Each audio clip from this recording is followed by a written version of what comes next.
Bonjour à toutes et bonjour à tous. Le cours d'héraldique s'est déplacé à la médiathèque de La Rochelle pour y découvrir 3 manuscrits réalisés par Eugène Lévesque dans les années 1880 à 1910.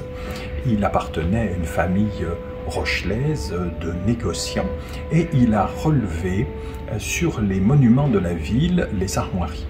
Ce sont des documents extrêmement précieux car beaucoup de ces armes ont été effacées par l'érosion ou par la négligence. Donc nous allons tourner quelques pages de ces manuscrits et peut-être faire quelques sondages dans les rues pour voir dans quel état sont les armes qu'il avait vues pleinement. Donc il regarde l'archéologie héraldique sur les monuments, il fait un armorial des évêques, des maires, des intendants, avec une jolie main, mais surtout une grande richesse documentaire pour l'histoire de la ville.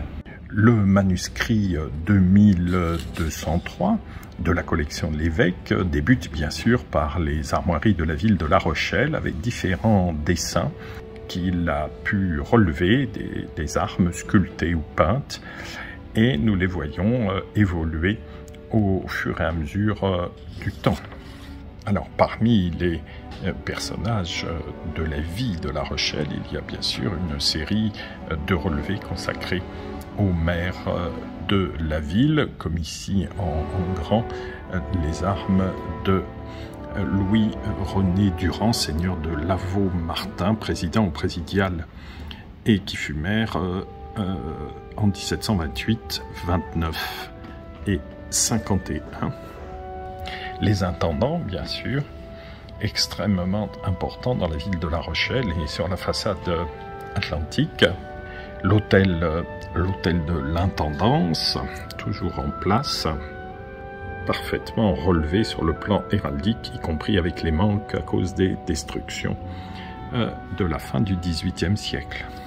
Une jolie page enluminée avec un Clermont, Pierre Gaspard de Clermont, marquis de Gallerande, tout en haut, avec ses 3 chevrons, le premier rompu. Et puis, toujours extrêmement intéressant, les inconnus.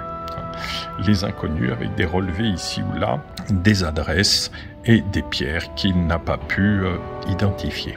Il n'a pas manqué de relever les plus beaux objets au monde. Je veux évidemment parler des plaques de cheminée qui sont actuellement dans la tour Saint-Nicolas, qui ont beaucoup voyagé, comme souvent les plaques de cheminée, contrairement à ce qu'on pourrait penser, et qu'il a parfaitement relevé et dessiné.